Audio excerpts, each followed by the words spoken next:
Hello, I'm Steve Temme, the founder and president of Listen.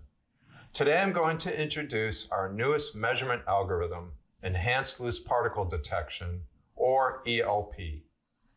Last year, we launched our new perceptual rub and buzz algorithm, ePRB, and this new eLP algorithm goes hand in hand with ePRB to fully characterize audible defects on the production line.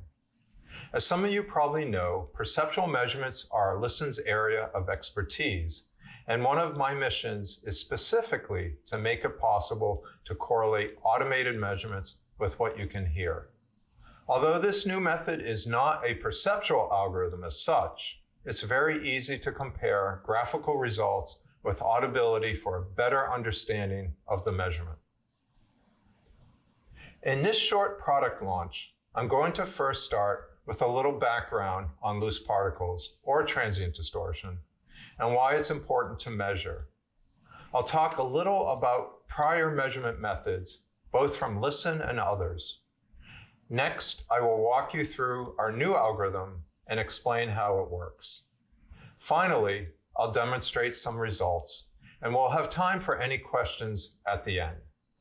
So let's start by taking a look at transient distortion. Transient distortion is caused by random rattling, clicking, and other noises. In a speaker or headphone driver, this may be caused by debris such as glue or magnet fragments trapped behind the diaphragm, or a dust cap, otherwise known as crap in the gap. In something like a smart speaker, transient distortion might come from rattling buttons that vibrate when sound is played. In an automotive application, it could be characterized as buzz, squeak, and rattle from loose wires, screws, or fasteners.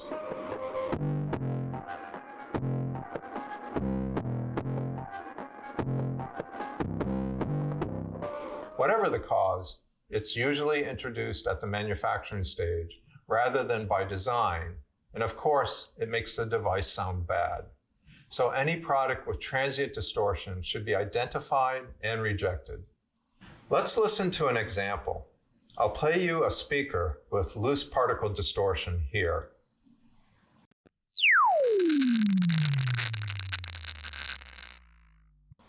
Do you hear that rattling noise? Let's listen to a good speaker now.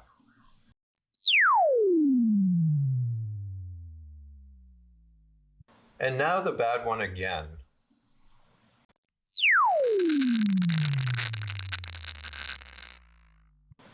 Can you hear the difference? Hopefully you heard the loose particle distortion in the bad speaker. Now let's look at the waveforms for the bad speaker. You can see the transient distortion faults appear as impulsive noise on top of the stimulus wave. These impulses are not related to the frequency of the stimulus, but rather to the vibration caused by the displacement amplitude of the diaphragm. The transient distortion is more frequent and significant when the speaker is driven near or below its resonant frequency, where the displacement of the diaphragm is greatest. Now, you probably know that most speaker measurements are made in the frequency domain. But if we look at the corresponding frequency spectra for these waveforms, you can see this line here is the stimulus frequency, and this noise here is the transient distortion. And looking at it like this doesn't really give you useful information. This is different from periodic distortion, where the defects would show up as a series of vertical lines at the harmonics. So although periodic or rub and buzz distortion is best identified by the frequency at which it occurs, transient distortion is best identified at the time the transient occurred.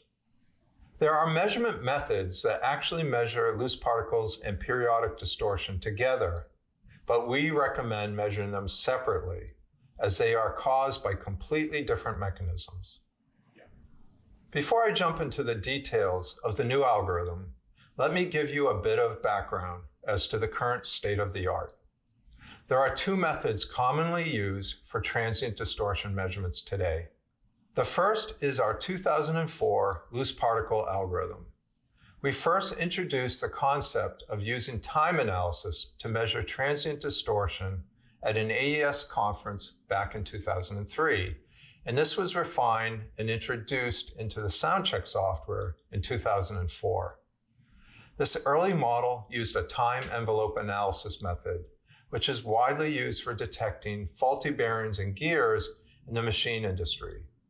We were the first people to use this technique for audio quality measurements, and we made several adaptations for this new application. We used a sine sweep stimulus and then applied a tracking high-pass filter and RMS envelope analysis to the response waveform. Within this envelope, we then detected and counted the number of transient events. This was the first method that separated transient distortion from periodic distortion and is widely used on production lines, primarily for driver manufacturing. Of course, it's not perfect. Faults can be hard to discern under certain conditions. Also, it can be complex to configure and set limits because there are several variables that must be balanced to optimize results for each product and test environment. Another approach to loose particle detection is crest factor analysis.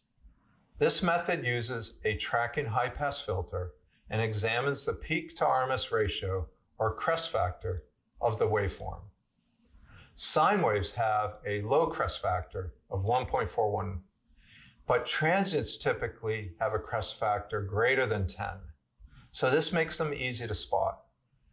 Harmonic distortion artifacts also have an elevated crest factor, so this method identifies both types of distortion together. This single distortion metric can be useful for production line pass-fail testing, but it does not reveal the precise failure mode and is susceptible to background noise, which also has a high crest factor.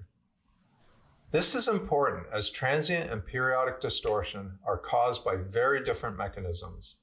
In a speaker driver, periodic distortion, often known as rub and buzz, is caused by a rubbing component. For example, an improperly centered voice coil or poorly glued components, such as the surround or spider. Transient distortion is caused by loose particles becoming trapped under the diaphragm or dust cap and rattling randomly with the movement of the voice coil. It can also be caused by loose buttons or other rattling components. If your devices start failing distortion test, it's really valuable to know whether you have a rub and buzz or a loose particle problem. This tells you where to look for the root cause so you can fix the problem quickly without incurring too much downtime. Also, crest factor analysis, like many distortion measurements, is prone to interference from background noise. This is particularly challenging in a noisy factory where intermittent loud noises, such as stamping machines, air compressors, or something being dropped, can trigger a false positive. It also requires significant care and effort to correctly establish limit curves for optimum performance. So let's talk about our new algorithm that we've just introduced. This is more accurate and reliable than current methods, including our own earlier algorithm, and has other benefits. We've designed it so that you can view and listen to both the raw captured waveform and also the loose particle waveform without the stimulus. This makes it easy to correlate the measured results with what you hear, and also makes it easy to set limits based on audibility. 20 years ago, when we were transitioning from human listeners to automated measurements, most production line operators knew what a good and bad speaker sounded like. Most younger engineers today are only familiar with automated testing. So it's really important for test system manufacturers like us to have a way of correlating measurements to audibility. It's also much easier to set limits with this new algorithm. There are only 2 parameters to set, and the default values work well in most cases. And of course, the ability to listen to the loose particles while viewing the data really helps with setting meaningful limits based on audibility. This algorithm also expands the range of applications. Our original algorithm was specifically developed for measuring loose particles in loudspeaker drivers, and this new version is much better as well for measuring rattling parts, such as buttons, fasteners, and loose wires on various audio devices. It's also good for measuring impulsive distortion or buzz, squeak, and rattle in automotive audio applications. Let's take a look at the new algorithm.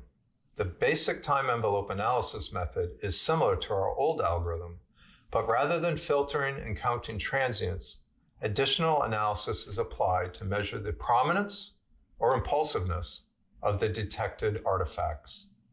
Here's a schematic, and I'll talk through each of the stages. We start with our unique stepped sine stimulus called sweep, which has a smooth transition from one frequency step to the next. This avoids any transients introduced by changes in stimulus frequency that you sometimes get when a step sine sweep is used.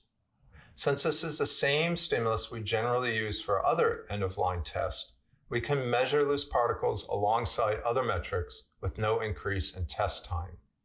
We capture the waveform. You can see that here. This is just the raw recorded acoustic waveform, exactly as captured by the microphone. And right here, you can see the loose particle distortion. Next, we remove the fundamental, just leaving the loose particle and distortion artifacts. And what's neat about this is that we can play this through soundcheck on a reference loudspeaker or headphones to listen to the recorded artifacts and enable correlation to the measured results. So let's take a listen. Here is the stimulus signal.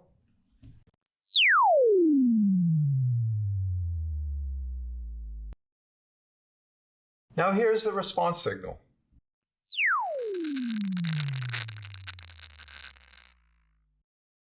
If you listen carefully, you should be able to hear the transient distortion. Now this is the really neat part. We can listen to just the defects by playing this waveform with the fundamental removed.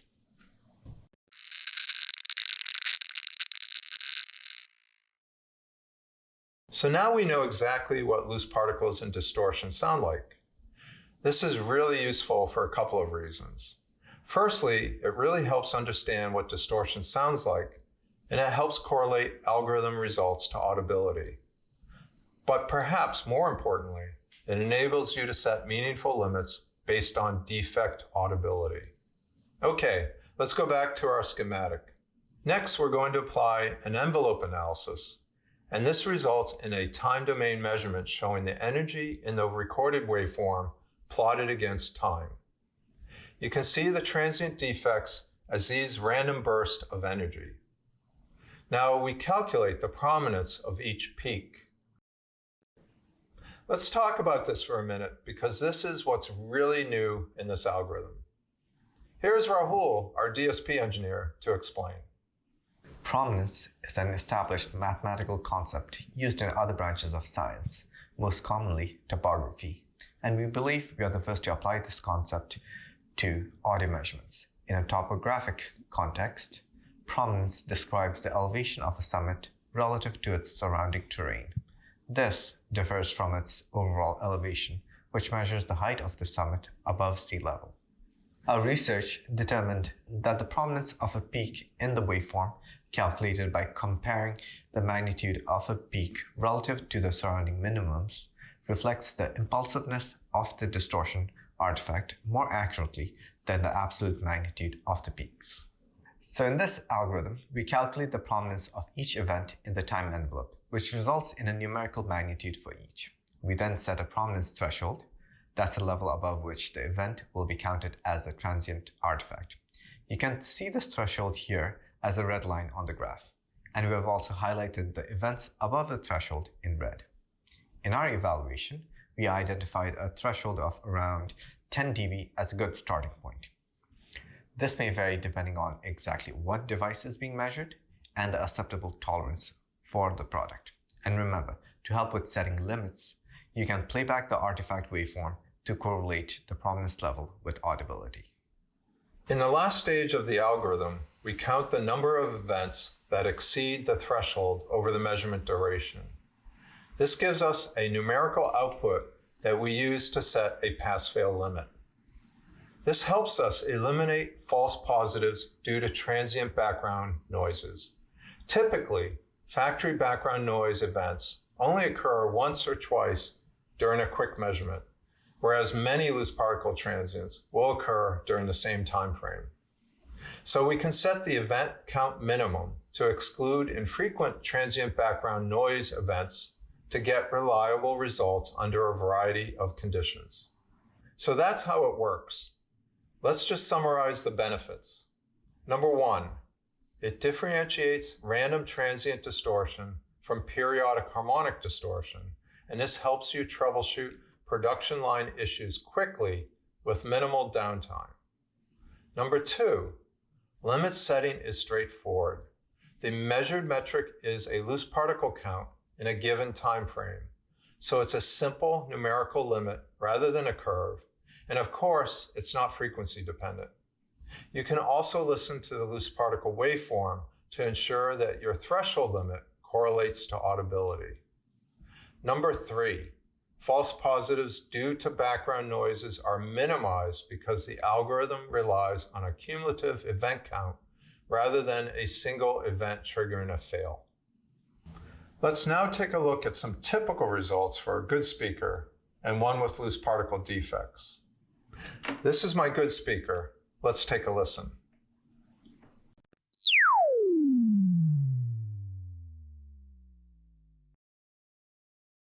I don't hear any transient distortion, do you? Now I'm going to play it again and capture the response signal. This is a very simple setup I have here, pretty much what you might use on a production line. An SEM measurement microphone, an Amp Connect 621 audio interface that includes a built-in speaker amplifier, and of course sound check. Okay, so for the good speaker, let's look at the output from each stage in the algorithm. Here's the waveform. Let's take a listen.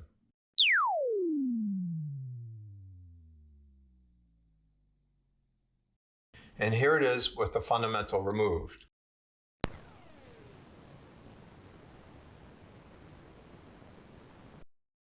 And the envelope analysis, the prominence, and finally the loose particle count. We're using the default values of 10 dB threshold and a minimum particle count of 5. This actually works very well in the majority of cases. Now let's repeat that with a speaker that we know has a loose particle defect. Let's take a listen.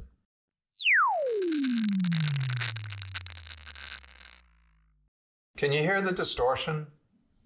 Now let's listen to the waveform with the fundamental removed. Can you hear that better? We're listening to just the loose particle distortion. Now let's compare that to the good speaker.